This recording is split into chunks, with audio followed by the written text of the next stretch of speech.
Good evening and welcome to Daily Politics and Trust TV, your home for sharp and in-depth conversations on politics, policy and global affairs. I am Shafiu Suleiman. Tonight, the Middle East is on the edge, and also is the world. As the Israel-Iran conflict escalates, with direct involvement of the United States, Iran has retaliated by targeting U.S. military base in Qatar, prompting Washington to advise its citizens to stay indoors. In response, Doha has shut its airspace. Back home in Nigeria, the ripple effects are already being felt. The U.S. Embassy has warned its citizens to avoid military and government installations, while the global oil supply is threatened as Iran's parliament votes of Hormuz, sending energy prices soaring and pushing petrol costs even higher at home.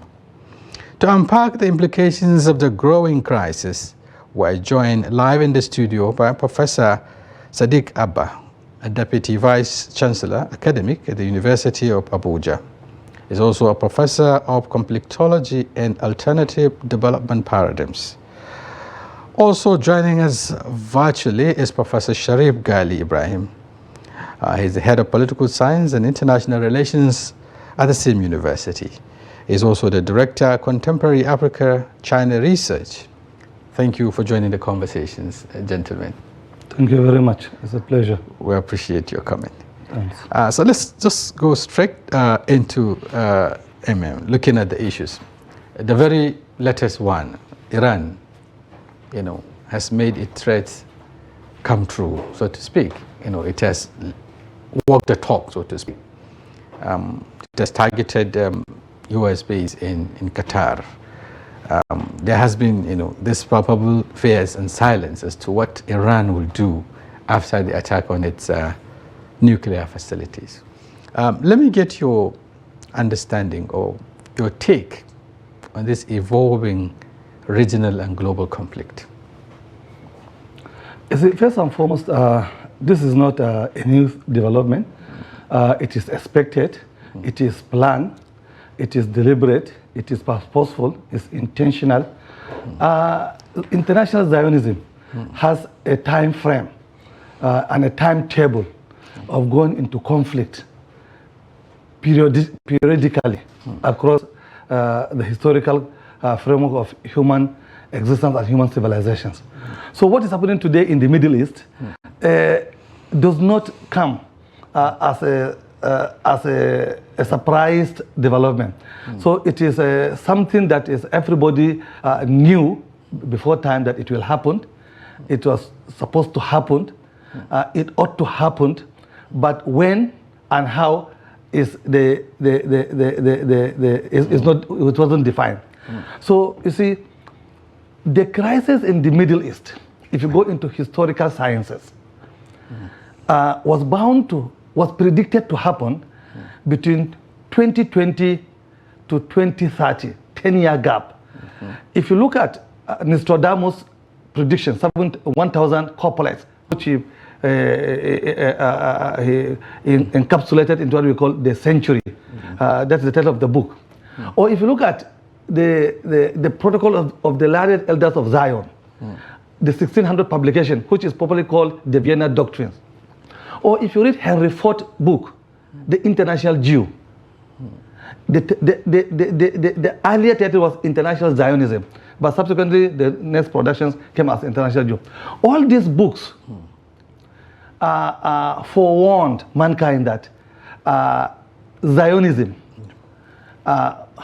planned about minimum of about 500 to 700 years wars that should happen. And Middle East has been their own focus. So today, I remember in 1998, 2000, the same Netanyahu addressed American Congress and promised them that the world will never know peace. American interest, geostrategic interest, not only in the Middle East, but globally, will never be guaranteed. And the world will never know peace unless 7 countries, regimes were changed. Libya in Africa, Sudan in Africa, Somalia in Africa, we have Syria in the Middle East, we have Lebanon, we have Iran, we have Iraq, 7. He promised them. But you see, all these 6 that the subsequently in 2000, on January 26, 2002, which George Bush Jr. termed as axis of evil, all the 6 out of the 7 were toppled. Remain only Iran. Iran remains the last man standing in the Middle East. Right. And if there is any country on earth that has what it takes to challenge and to shake the very foundational civilizations of both Zionism and Western civilization, is Iran today. So it is actually true that Iran, constitute a threat, to the European countries, and of course to Israel, and perhaps the globe, as they say, because that's what they say. It also constitutes a threat to the global peace. You see, if you say Iran constitutes a threat, from which perspective are you looking at it? From the perspective of Netanyahu, America and the Western world, Iran is a threat because Iran refused to die. Iran refused to be conquered. Iran refused to be subdued. And Iran refused to surrender. That's why they say this is a threat. But the basis of this attack, the very latest one, has to do with nuclear enrichment. That has been the excuse. Initially, it was Israel, that struck. And then gradually, people are also waiting to see the reaction of the United States. Trump, in particular, did mention just not long ago that he may or may not attack Iran. But within 24 hours, come the strikes, on the nuclear facilities, also amidst diplomatic talks. You see, I wasn't surprised when America attacked Iran. Donald Trump had no options than to attack Iran, because the entire framework of his campaign was funded by international Zionism. In fact, the success stories of Republican victory in the last American elections was built on the support and the funding of Israel lobbyists and Israel funding in America. So since Netanyahu in particular and his government in general intended to go into Iran, whether America was ready, willing, and able or not, it must go the Netanyahu way. So it is only those who don't understand the dynamics of Middle East politics as it affects the interest of the Western capitalism will think that what Trump was saying makes sense. To us, it doesn't make sense. We knew Trump has no right to say yes or no. The cards are being played from Tel Aviv, not from Washington. In fact, even the national security advisor of Trump told Trump and American government that there is no iota of evidence. Grozny, the leader of IAEA, equally says so. There hasn't been that there has never been any evidence substantially to suggest that Iran is moving towards nuclear armament. So in other words, the attack is unprovoked. It is unprovoked. There is no justification for it. There is no justification. It is, look, we should be able to sit down and now identify the reasons, cogent reasons why. But the reasons are there. If you read a lot of, look, if you read John Hagee's book, Countdown Jerusalem, if you read Tell Me No Lies, it was written by a journalist like you about the Gulf War, Iraq, America. And if you read the Legacy of Ashes, the 50 wars CIA masterminded across the world. It is, look, the pointers is that the only person standing now against Western civilization, and even if you read Samuel Huntington's Clash of Civilization, he pointed it that, look, so long as Iran is standing firm, the Western world civilization is shaky. The best way to guarantee that civilization is to destroy the over 3,000 the Persian civilization, and that's what they are doing today. So, but there is a big caveat. They will never succeed. Okay, we'll get to that. I understand Professor Sharif Galli has also joined the conversation. Professor, thank you for joining us. Having me. Good evening. Right. I'm sure you are following the development very closely in the Middle East, and with the level of escalation we are witnessing today. What do you make up with today's happenings? We've seen quite a number. Iran, strike U.S. military base in Qatar. Earlier in the day, delegation of Iran were in Moscow, had a talks, behind those closed doors with Vladimir Putin, and quite a number of other activities are taking place. For instance, the European countries are also meeting in Brussels. Again, the NATO is also scheduled to meet. Quite a number of activities triggered by this conflict in Iran, by Iran and Israel. What do you make up with the recent developments? Well, just like what my brother Professor Sadiq said, there is this particular vision which is called Greater Israel. Greater Israel is to actually expand geographically the tentacles of the Zionist regime. History always repeats itself. If you go back into the abyss, you go back to former Yugoslavia. Yugoslavia was once at a time a mighty entity in Europe. But when Tito wanted to develop and advance the so-called Greater Serbia project, the miniature entities of former Yugoslavia began to actually secede and declare independence. What Tito wanted to do was actually to dominate all other ethnic nationalities in Yugoslavia to ensure and guarantee the over-dominance of the Serbs in that particular region.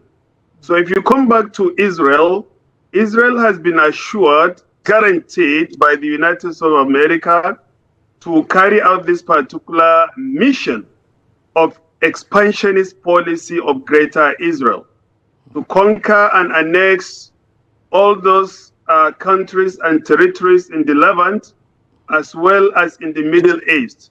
And that is why when an Israeli minister was being interviewed, he argued that when they are done with Iran, next is actually Turkey. So in this particular process, Iran knew clearly that it is under a great threat. And one most annoying thing is that Israel occupies a land which does not belong to the state of Israel. The only thing it actually relies on is perpetual expansion and annexation, especially of the Palestinian land. And Iran has been so sympathetic to the people of Palestine who have been under perpetual subjugation, and they have been continuously terrorized by the state of Israel. So in this particular process, Iran has been aiding Palestine in their cause to freedom, and also do away with apartheid, Israeli devilish domination, as well as occupation of their land. So in this particular cause, Iran has been trying to fortify itself, create a kind of a safety net which will guarantee its existence. And you should know that Iran has also been, reiterating that Israel is not supposed to exist. And it is also not recognized as a state or independent state, which Iran has never done in its foreign policy posture. So to this effect, Israel clearly come to understand that Iran is a big threat because it has its representatives, it has projects all over around the Middle East, especially in Palestine itself. You have Hamas, you have the Hezbollah in Lebanon, you have a kind of the crop of such in Syria, in Iraq, and in Yemen. So Israel recently waged a war because there was a kind of a collective action against Israel on a genocidal mission on Gaza. So that involved Lebanon, Hezbollah, that also involved the Houthis of Yemen. This is a kind of a trajectory which everybody knows, but I'm trying to create a kind of an overture which will actually provide a clearer picture, an impression of what has been going on. Right. So to this effect, Israel waged a greater war to decimating the Hezbollah in Lebanon. It flattened Gaza. Only the Houthis of Yemen were still standing and up to now standing tall against Israeli aggression, even though aided by the United States of America, France, and United Kingdom. So this particular unprovoked attack on Iran, it summoned a kind of drastic effort put in place by Iran in order to respond adequately beyond reciprocity of what Israel had mistakenly carried out against the state of Iran. Even though my brother Sadiq said that Iran has been expecting that, but it reached a point whereby Iran had no option other than to unleash fire and fury against Israel. And nobody ever expected, nobody ever thought, nobody ever anticipated that Israel will actually be treated the way it has been treated and handled by Iran. Right. And that is why some pictures, if shown, you come to clearly understand, you fail to disentangle, Gaza from Tel Aviv or even from Jerusalem. Why? Because of the magnitude of destruction that are actually taking place. Right. So this is a kind of conflict that may degenerate into a kind of world war, right, which has already started with the inception of the Russo-Ukrainian conflict, as well as the war in Gaza. Clearly, people should be able to understand that it is a kind of remote cause or a kind of causational trigger to the Third World War. Okay. Professor, also set in the background, for the conversation, going historical lane. But let's look at the current realities now, as it is, just like Professor has said, these are triggered, an escalation beyond even the regional conflict that it is. We're beginning to see some responses, across board. Even, the geopolitical groupings now, so to speak, the European countries perhaps are meeting in Brussels, and the top on the agenda is Iran, Israel. NATO has made its position clear, clearly on the side of Israel. And we're beginning to see, Iran allies like Russia and China also condemning the action, and then also pledging support, so to speak. What does this mean, for global peace as it is today? You see, first and foremost, I think what is happening today, the geopolitical and geostrategic realignment that is now going on is supposed to be the outcome of what is happening between Iran and Israel. It is just for the taking.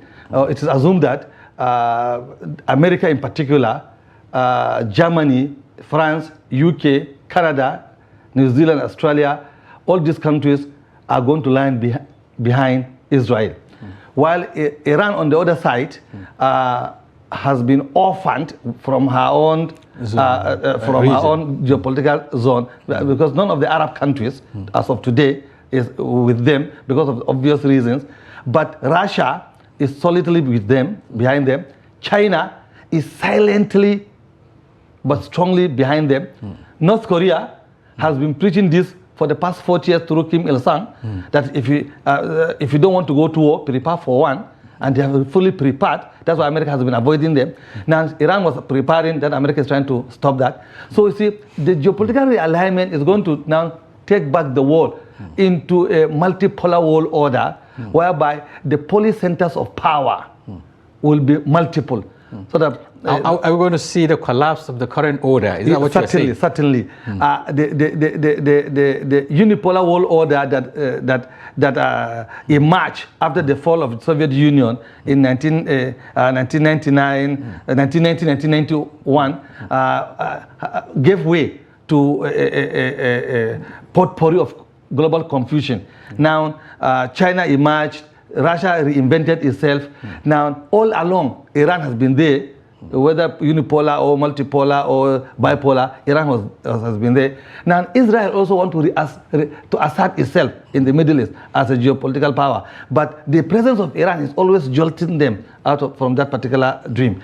So today, I think United Nations is going to be divided, if not going to be decimated and destroyed finally, because the way we are going, what happened to League of Nations after the Second World War might likely happen to United Nations after this particular Iran-Israeli war. So the picture is very gloom, but at the same time, the picture is well defined futuristically, because what we are saying here is that America is losing its position as a unipolar world order, as an international policeman of the world. Israel has been orphaned within the Middle East now. A lot of things that were unthinkable happened to them, and Britain, who is the architect of all this nonsense, is now an old lady, even in Europe, is a cap in hand. So France is neither here nor there. Germany... But France is very clear, it's with Israel. No, with America and Israel. When I say, I think the three axes in Europe, Germany, France, and UK, Britain, they're always with Israel. But what is the position of France today, geopolitically, geoeconomically, geomilitarily, geocultural? France is going down out of history. Germany is now trying to reinvent itself. But let me tell you, historically speaking, and culturally speaking, ideologically speaking, Iran has a history of over 3,000 years. They lost only once in a war. In our history, over 3,000 years, they only lost once. Only one war. I think in Battle of Qadisiyah. They made it clear they're not going to surrender, and they make that practical now. The fact that they were able to, hit at United States, because the United States has warned that if Iran, attack its interests, certainly is going to be all out. So what do we expect to see, in days to come? Because already Iran has already break the jinx now. You see, let me tell you, it is penny-wise, pound foolish. Okay. Look, Iran has been looking for this opportunity for over 40 years. It got this opportunity now. Look, an average Irani, a Persian, go and look at the history of Persia. It has been the graveyard of imperialism, historically. Islam was the only force that conquered Persia over 3,000 years ago. And I can assure you, every interest of America in Asia Pacific and Mediterranean, Iran is going to target it. And they are not immune. If Israel with all their layers of defenses were penetrated, what do you expect from little American military bases in Asia Pacific and Mediterranean? They will go. Iran will sink them. And let me tell you, Iran doesn't have anything to fear. It is either victory or death. That's what Ayatollah told them. We either win or we die. There is no middle course. American troops are fighting to win battles. Israel is going to war to win battles and come back home to celebrate with whiskey. Iranians are going to war to die as martyrs. There's two different things altogether. See, the purpose, the focus, and the destination of military strength of Iran and that of America and Israel differs. And that is the motivation, that is the strength. Right. Okay, Professor Galli, we're beginning to live with the shocks or the aftershocks of this aggression, by Israel and subsequently by the United States. We're beginning to see some, ripple effects on the global economy, for instance. One thing that America has feared is, of course, and its ally, is the possibility of Iran shutting the Strait of Hormuz. And the parliamentarians in Iran have just voted for that. Already, the signal, the oil prices are beginning to respond. Even back home in Nigeria, what does this mean for, what does this escalation mean for global economy? This escalation justifies the, war which United States of America has decided to actually escalate. And just like my brother Sadiq said, Iran is ready to take this particular war to any length, to a limitless horizon. And what we are beginning to see is that is whether the United States of America sympathizes with its own economy, the global economy, allows for freedom of navigation as well as the Strait of Hormuz to be allowed to continue to be as a road through which ships and oil and gas should continue to actually pass, or no, it should summon further destruction. And if the United States of America should dare to actually send down some naval ships or warships to this particular area, definitely they might end up meeting their Waterloo in this particular area. Then apart from the Strait of Hormuz, you also remember the Bab el-Mandeb in the Red Sea, where the Houthis have actually decided to also make a blockade by the Red Sea. So it is going to be catastrophic. It is going to affect the international economic relations, global distribution chain. We're going to see, scarcity of goods and even services. We're going to see skyrocketing of prices of goods and services all over the world. The global economic environment will be utterly affected.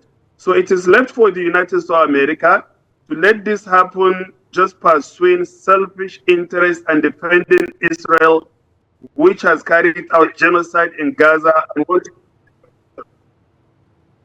So therefore, I believe that the World Economic Forum, the United Nations Organization, all global economic institutions, I believe, cannot determine what happens next. The United Nations Organization has become a bandwagon of Tea Party. The IAEA will only give recommendations and issue caveats as what constitute attack on nuclear facilities.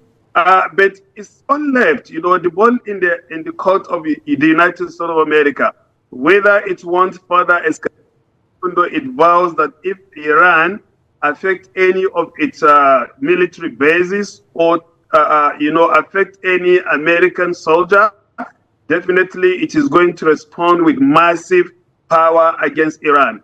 But one major thing in which it calls for commendation and passing some accolades, upon Iran is that Iran fears not. It's either do or die, because we have been attacked, we have been pushed to the wall.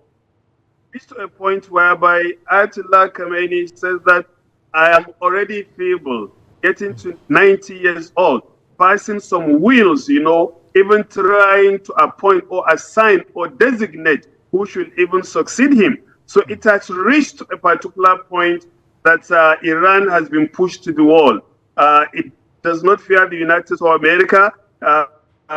It expects Israel is even a kind of a minute threat to the state of Iran. So it is actually worsening. The situation is exacerbating. And as I earlier mentioned, there is no global institution, not even the International Court of Justice, not even the International Criminal Court. There is no United Nations specialized agency that could determine what actually happens next. The only thing is actually collateral damage.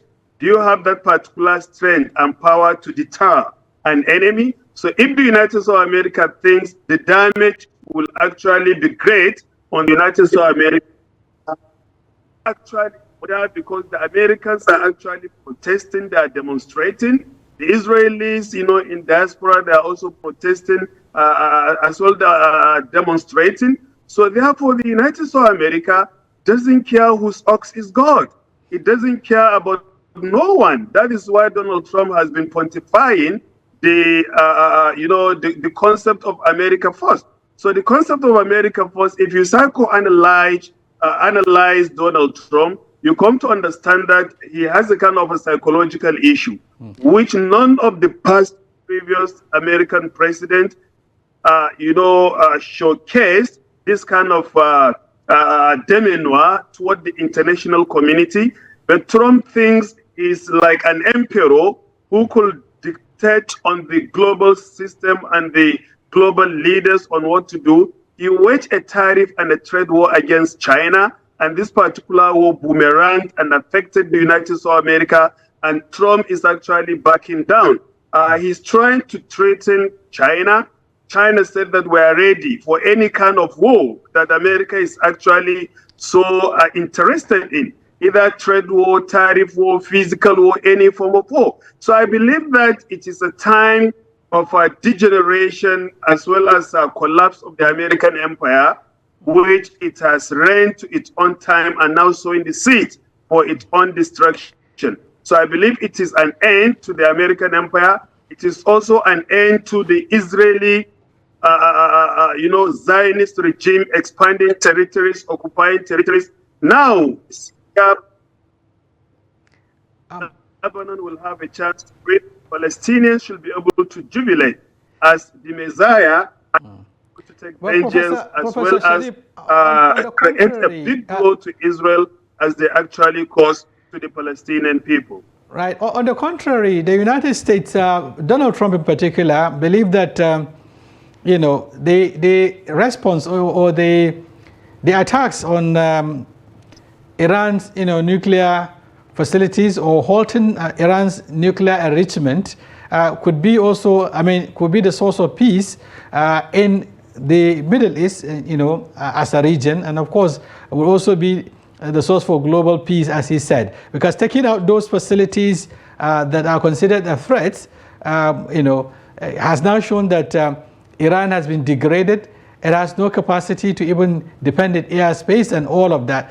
Are you saying that, because what you're saying is that it's on the contrary, that it is the United States and Israel, empire that is collapsing? How would you reconcile this notion by Trump himself and his allies? The reconciliation of the particular fact is that Iran never instrumentalized a nuclear warhead to attack no country. Iran has not attacked Israel before without being attacked by Israel. And the reconciling of this particular fact is that the international community never said no to the United States. Iran before never said to the United States of America, even though it has been so resilient. You look at the United Nations organization, when the United States of America deal, nobody dares to say, we have just a few countries to try to post that, but sanctions will actually ensue on these particular entities. But now you have 99% of the global community stand against any motion raised by the United States of America, even at the United Nations General Assembly. What does this entail? It entails a kind of a relegation, a kind of a flinch back of America's influence on the world stage. And when Israel, not even Israel, just Houthis of Yemen, made a blockade on the Bab el-Mandeb on the Red Sea, what happened? The United States of America had to seek a rapprochement with the Houthis of Yemen. And now Iran, who is the grandmother of the Houthis in Yemen. So now what we are saying is not the downfall of Iran, because what is the absolute and unmitigated power of Iran, especially as it exhibited over Israel. Nobody ever thought that Israel could actually fall in this particular era, in this particular time. But Iran was surprised to degrade, obliterate, and infrastructure, Israeli economy. And now the way and manner the Palestinians were moving from the north to the south, north, they have become wanderers. And that is how the Israelis. And the Palestinians have not even moved to Lebanon or even Syria, just like we saw a colossal number of the Israelis moving to Cyprus. Between 30 and 60,000 Israelis moving. They have become refugees, now seeking refuge. So therefore, it is not Iran. Iran is showcasing its power. Iran is showcasing its bravery. Iran has become a kind of a messiah state, not only in the Middle East, not only in the Persian Gulf, but to the entire human race. because the injustice against humanity by the United States of America, by Israel, Iran has shown that the world should rise and kick against such injustice, negation of the fundamental human right. And that is why Iran is appearing, surfacing to be a hero. Iran is actually becoming a paragon of resilience and resistance, while America's influence, being the superpower, entity, the most formidable foe, the strongest military in the world, but they went to destabilize and destroy the Iranian nuclear site. Analysts, Iran has said that before that, the strategic enriched uranium has been already evacuated. And what the what the American bombers did were just at the peripheral level, because they have not been able to damage completely this particular nuclear site. So it is a failure. It is an embarrassment to the United States of America and Israel, and the world is beginning to see Iran as a hero. Right. Okay, Professor. Looking at the equation, and the geopolitics, and of course the realignment, as you said earlier, where is the place of other blocks, the African bloc and others who are non-aligned and all of that? Where is their place? Because we haven't had anything coming from Africa, for instance. Just yesterday there was a handover between President Tinubu to Sierra Leone president in ECOWAS leadership, and again we cannot isolate ourselves as a region from what is happening globally. We are beginning to see the effect. Where is our place in this conversation? We haven't had anything coming from Africa, for instance. Well, I'm very sorry to say this. Do you have a leader in Africa? Since the death of Gaddafi, Abacha was there, he was murdered. Gaddafi was there, he was murdered. People like Jerry Rawlings, Thomas Sankara, people like now. In fact, the only person speaking now is South Africa. And even in South Africa, as a government, South Africa stood against what Israel was doing in Gaza.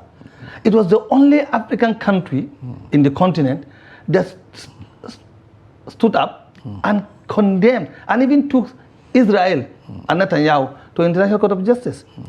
So, but as we are talking now, Julius Malema in South Africa is doing it. I listened to him this afternoon. He was doing it. But unfortunately, to be sincere, can you point to a single African leader who has what it takes, capacity and sincerity of purpose, to challenge the global powers? We don't have any. But do you think we are isolated? We have we are not isolated. We have the African Union. Imprison ourselves. We also have the African Union. Yes, we have the African Union, the ECOWAS, the Maghreb, the SADC, the East African Economic Commission. We have all these groups. But what are their impacts as far as the socio-economic and political development of Africa? What quantum of contributions and achievements do they have within the framework of global politics, or global economy, or global influence? None. But at least in some aspect, to hear their voices in terms of de-escalating this tension. We're already seeing the impact. For instance, in Nigeria, just a while ago, there was, a warning from the United States on the citizens not to approach any military facility or government facility. Perhaps, that also happened after an earlier warning on their citizens in Qatar, and we've seen what happened. You see, what U.S. is doing is not directed at Nigeria's government. As far as UN is concerned, there is no government in Nigeria that is worth remembering. Their fear is the Islamic movement in Africa, Iman. Their fear is the northern Muslims who may rise up against them. Because their target, especially the fact that the supreme leader has talked about, activating cells across the world. Let me tell you, the Nigerian government is so much overwhelmed with their ineptitude, and not only this government, even previous governments. from Jonathan Goodluck's era to this era, no government was able to face our own challenges internally, fairly and squarely. So how can they open up their mouth to talk about what is happening in the Gulf or in the Middle East? So no. We're asking too much from an African government. We cannot solve Nigerian insecurity. There is insecurity in Sudan. It is sponsored by outsiders. Our insecurity is sponsored from outsiders. If you go to East Africa, the same thing. If you go in Ethiopia, the internal crisis in Ethiopia. Look, wherever you go in Africa, there are crises, and Africans could not sit down and solve this problem. And that, as far as they are concerned, Africa is already taken. That's why they hated Iran with them, because Iran refused to be taken over by imperialism, by Zionism. Whatever they come, if they come with military might, the Iranians are ready to die. Look, don't forget that between 1980 and 1988, Saudi Arabia, Kuwait, Qatar, UAE, US government, and all the Western capitalist countries gave Iraq under Saddam Hussein open check to use any weapons against Iranians. They used chemical and biological weapons. Iranians refused to surrender. And at the end of the day, the Iraq under Saddam Hussein, the Israel under Ariel Sharon, America and Britain under their doggy leaders, put their tails in between their legs and ran out of Iran. And Iran now repositioning themselves. So you see, the problem is this. Sir, if you read books written by people who saw war, understand? If you read, look, let me give an instance.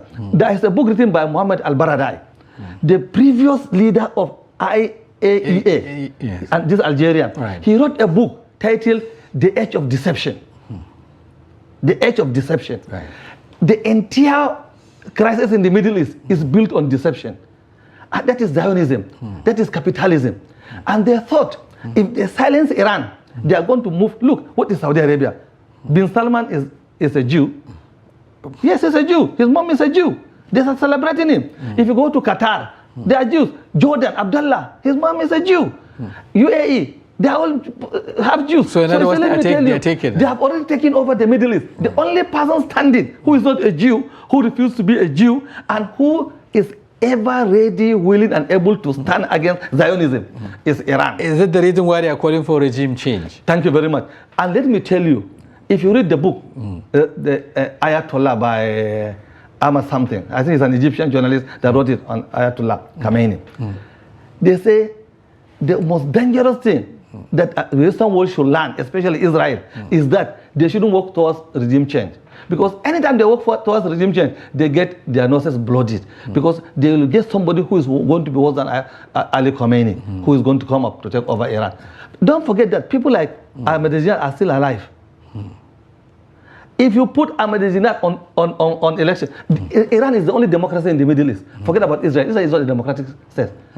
Iran is the only democracy that goes into election. If they allow an average person to vote in Iran, they are going to vote people like Ahmadinejad. And it's not going to be very comfortable for both Western world and Israel. Right. Okay, is there any diplomatic option, for instance, because we have seen the escalation and then we are beginning to see the conversations, you know, the talks. Do you want diplomacy? I pray for diplomatic option. Me, I'm not. I don't want diplomacy. I want it to go the full military might. Let's fight this war to the end. Tit for tat. Yes, thank you very much. So let me tell you, Henry Kissinger, he wrote in his book that to seek for American friendship diplomatically is foolishness. Not to seek for American hands, you understand, is fatal. So Iran understood this language. It becomes the guiding principles of Iranian engagement, not only with America, but with the Western world, including Israel. So Iran is prepared. And let me tell you, I don't pray to see a day that the smart person in Moscow will join this war, just like America is joining Israel. I don't pray to see. Is he not joining already, surreptitiously? No, that is, he is joining because maybe he talks about the support. I'm talking about using his own arsenals, nuclear arsenals. America used the B-2 to bomb Iran sites. Russia has their own missiles also. They can sink all the American bases. And they can obliterate Israel. If China decides to come in force, not to talk about North Korea, this gentle boy, Kim Jong-un, if he joins Iran to fight in the Middle East, it's going to be catastrophic. It's not going to be fatal. Like so who is going to stop this war? Why do you want the war to be stopped, my brother? Why? Are you directly attacked? It's their war. They fought First World War in my village. My grandparents never knew about First World War. And now they fought Second World War in the 1940s. Our parents never knew there was war. No, if they are doing Middle East, let them do their Middle East. So in other words, you are in for a new world order. I'm absolutely praying that China, Russia, North Korea should join the Iranians. Let Britain, Germany, France, and Israel and America join. Let them repeat what happened in the Second World War. Let's see, maybe there's going to be a new world order whereby it is going to be on a clean slate. On clean slate. Right. Okay. Let me get Professor Galli. Do you also share, the same sentiment with Professor Sadiq? He is in for a new world order. He doesn't want diplomacy or diplomatic engagement to halt this carnage. Well, diplomacy has already failed. It is the failure of diplomacy that actually instigated and triggered this particular escalation. But we're still having a chance because we are seeing a complete downfall of Israel on this particular side.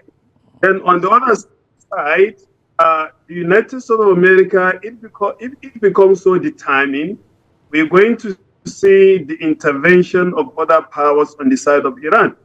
And that is how the First World War started.